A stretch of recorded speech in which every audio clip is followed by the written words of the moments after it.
This is what I said the Premier League team will look like at the end of May. This is what it looks like now. This is what I think it will look like at the end of May. Just do me a huge favor, hit that Premier League subscribe button if you want to figure out that Premier League content, Championship content, Champions League content, because there's nothing but make you feel better about yourself and help me out. So I really appreciate all that. Let's get into this one. You can see my awful Premier League prediction table. Alright, now we're getting into this one with my revised predictions. Here it goes.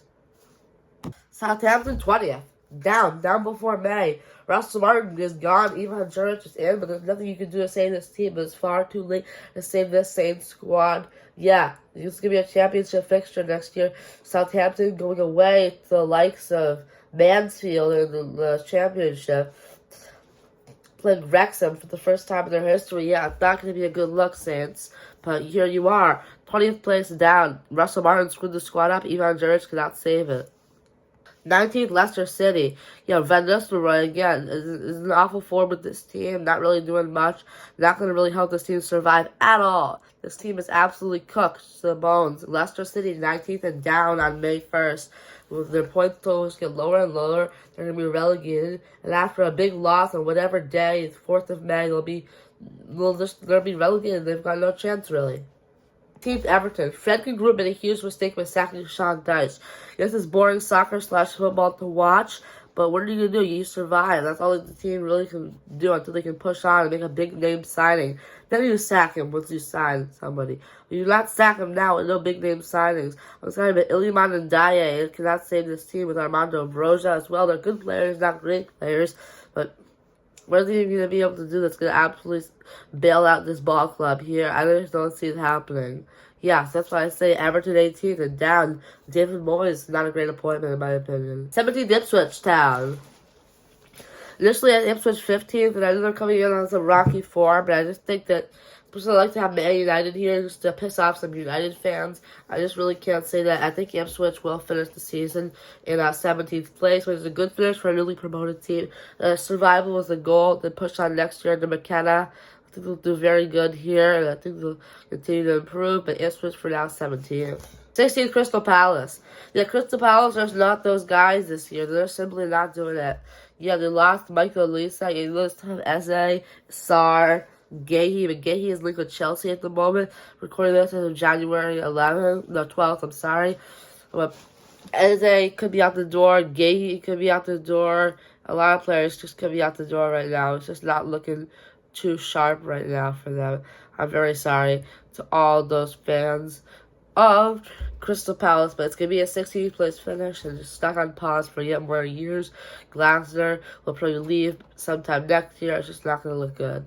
Alright then, 15th place, I'm going to go with Wolves. Typical Wolves finish, lower mid-table-ish for Wolves. Vitor Pereira is a great manager. I think that he will continue to do good.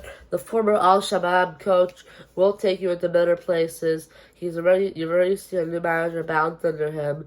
And yeah, I just think that he'll do very good to keep this team surviving. Mateus Cunha is not this bad. He's not supposed to be, and he's obviously very good. He's not bad enough to be on a team. It was fighting on relegation. Rayan Nori, I know, like, it seems like losing Pedro Neto, I know, almost made this team better. It sounds weird, but Jorgen Strand Larsen is a very good player. Sam Johnson and Jose San and net for Wolves. I know why Johnson on San because he's just going to be number 2 forever, but yes. That's what you have right now, 15th place for Wolves, and not as bad of a season as you think. Wolves are not getting relegated. This team is not getting relegated. I mark my words. Yeah, I'll give you whatever you want, but Wolves will not get relegated. 14th, West Ham. West Ham sacked Loud taking the point of Graham Potter, so they're not really going to do much there. The players just aren't quality enough. Mikel Antonio is stuck in a wheelchair, sadly. Get better, Mikel.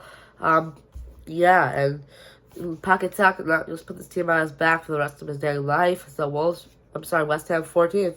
Brighton.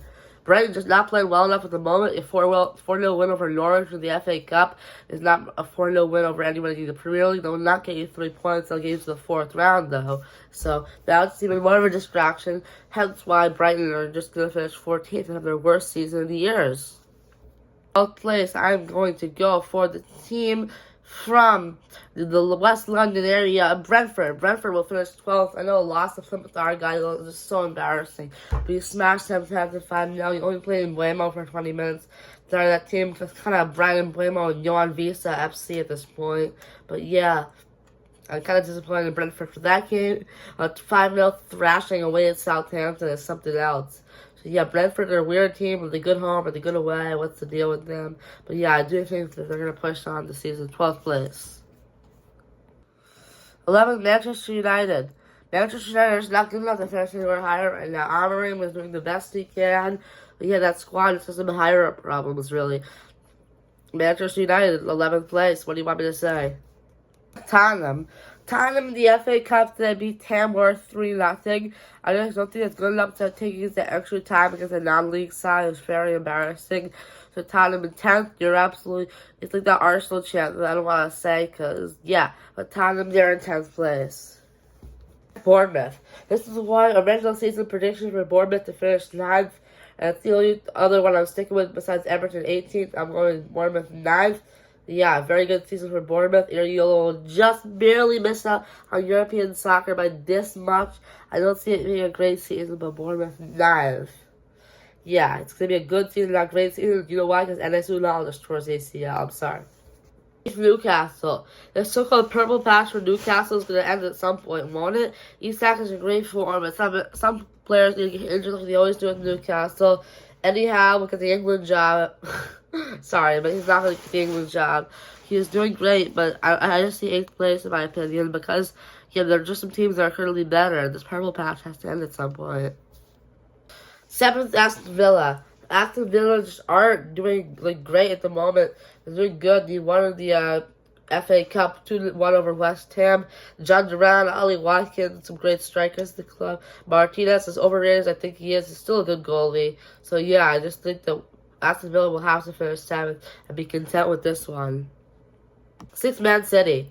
Yeah, who would have thought the Manchester City Football Club would be 6th after winning 4 Premier League titles in a row? The Manchester City are going to finish the season in 6th place. It'll be a sad finish because there's just some teams that are moving forward a little bit more. The signs of Kusanov and Marmoush that they're closing in on, as well as Victor Reis they will potentially get in July, Yeah, I just think that 6th place will take a little while for the new signings to gel. Kyle Walker's going to Saudi Arabia. They're just not looking very good right now for City, so 6th place. Chelsea are just not making that much progress under Maresca. Just thinking where they are, picking up 4 points for a possible 12, but just not that great.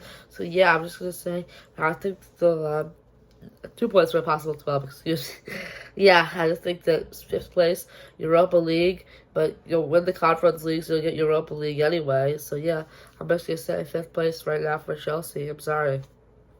Alright then, 4th place team, I'm going to pick out, 3rd place team, and I'm going to have to pick out Arsenal to finish 3rd. I just don't see Arsenal being able to compete with the likes of Liverpool and Forest right now. That Bukayo Saka injury, what's-his-face even came out. Mikel Arteta even said himself that he doesn't think Odegaard is doing as good as he was because of the lack of the signing with the name. What am I forgetting? Bukayo Saka just is out injured for a little while. Nwaneri is out injured. Yeah, and David Raya's still a great goalie. I just don't see him being able to do everything for this dang team. Alright. Then we have to go on to 2nd place. I'm going to go for Nottingham Forest. It's a big title clash on Tuesday. Right there at the City Ground. Tuesday. It's just going to be a massive game. The Forest fans will be up for it. And the sleeping giant in the East Midlands, are just waiting for this all to come down. The game, they've already beaten Liverpool away at Anfield. But yeah, they can close the gap at 3 points with a win. The loss makes a 9-point gap to the top of the table. A draw keeps it at 6. But yeah, this will just be a massive result to see whatever happens. I'm just really excited to see what happens with this team. Be very, very interesting. First, Liverpool. Who else? Who else, really? Liverpool are the only ones who could do it, especially if they beat Forest. Really. Salah, Van Dijk, Trent, gonna go out the door. They've got enough players back up. Szoboszlai, Konate. It's amazing the depth this team has. Liverpool to win the league and by 4 points. That's the end of the video. So like and subscribe if you enjoyed it. Thank you very much. Have a great day. And I'll see you next time. Make sure to hit that subscribe button. I love you guys. Bye.